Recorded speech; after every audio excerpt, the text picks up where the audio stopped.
Shalom, Brakati Yahweh, Brakati Yahushai, Bashim Ka Akwadash, Call Lam La, Yahweh, Bashim Yahushai, Bashim Ka Akwadash. Double honors to the elders and apostles of Great Millstone, who rule well. Shalom to Yakim in the faith, doing the work in truth and sincerity. May this lesson be edifying, and I pray it is straight to the point.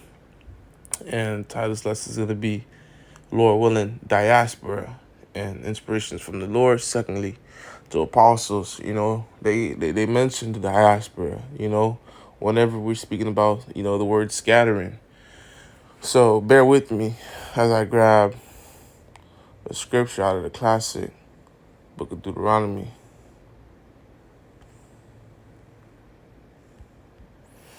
Bear with me, Shah. So when you go into that word diaspora, which I intend to go into, Lord willing, you go into that etymology, it reads in the late 17th century, from the Greek, comes from diasperin, meaning to disperse, from dia, meaning across, sparin, meaning scatter. The term originated in the Septuagint, which a lot of people refer to as the Bible or the 70 books, going back to 7, Deuteronomy chapter 28, verse 25. And we can get that real quick. Bear with me. Bible Shah 28, verse 25, and it reads, "And the Lord Yahweh shall cause thee to be smitten before thine enemies. Thou shalt go out one way against them, and flee 7 ways before them." 7 meaning complete. We find all ways to escape torment, and shall be removed into all kingdoms of the earth. So in other words, we're going to be put, into these different places, man. We were going to be driven through prophecy. That's why the earth spread and got larger, was to fulfill prophecy. Because you have to remember, the earth is like a puzzle. It all comes together in unison, meaning Pangea, and, the flood broke it apart.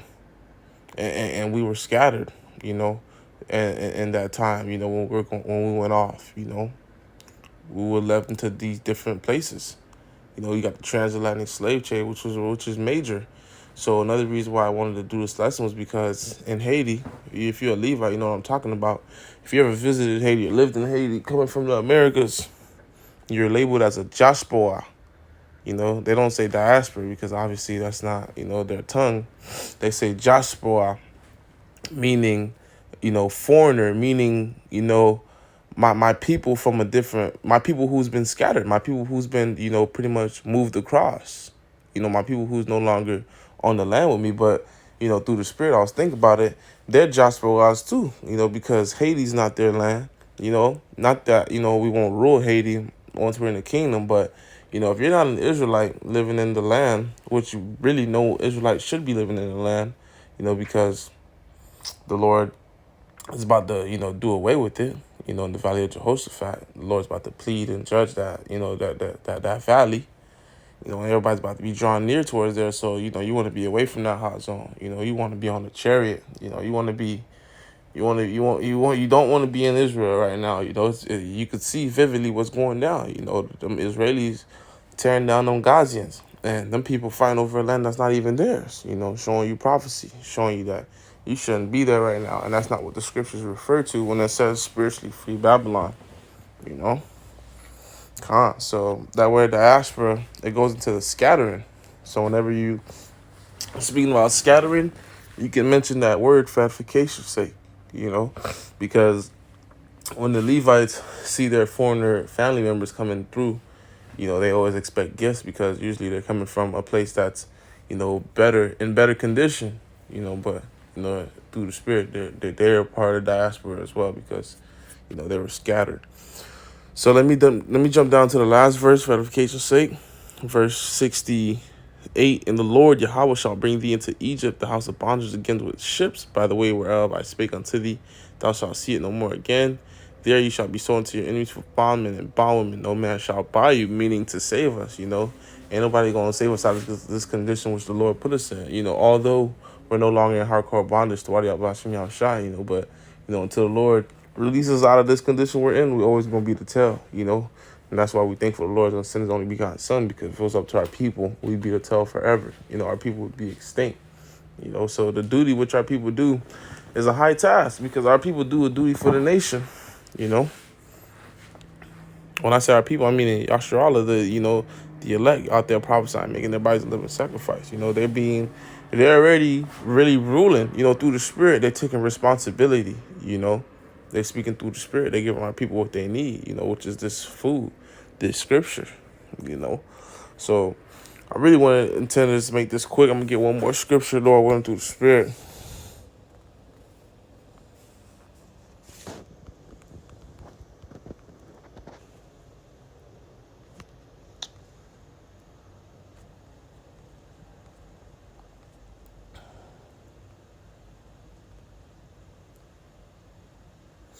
Jeremiah 29, verse 14, and I will be found of you, saith the Lord Yahweh, and I will turn away your captivity, and I will gather you from all the nations and from all the places whither I have driven you, saith the Lord Yahweh, and I will bring you again into the place where I caused you to be carried away captive.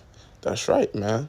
And he's not going to bring us into West Africa, because we fled to West Africa, due to persecution from the Romans. Before that, we was where we were supposed to be before the Lord drove us out of those places, Jeremiah 15:17, Israel's a scattered sheep. That's right. We're everywhere. We're as far as north as Scotland, as far down south as Chile, Argentina, New Zealand, the continent of Australia, and we're as far west, northeast, southwest. Or as far east as Japan, So we're literally we're on every continent, man. It might be more Jakes in a particular area than another area, but hey, Jake everywhere, due to these curses, And you still have Jake mingled within them Hamites, in the borders of West Africa. You don't think they kept slaves for themselves, bondmen and bondwomen, Jake as far as down as Zimbabwe, South Africa. That might be one of the most southern points. That's a little geography. Con. But I ain't want to go too much more into this lesson. I just want to focus on that word diaspora, because it hit me that, it's always been a part of my vocabulary, and my peoples use it. It's just never clicked that that's the same word, because they say it differently. They say Djaspora. With that, Lord, Salakia. With that, Lord, was edifying and straight to the point. With that, Shalom.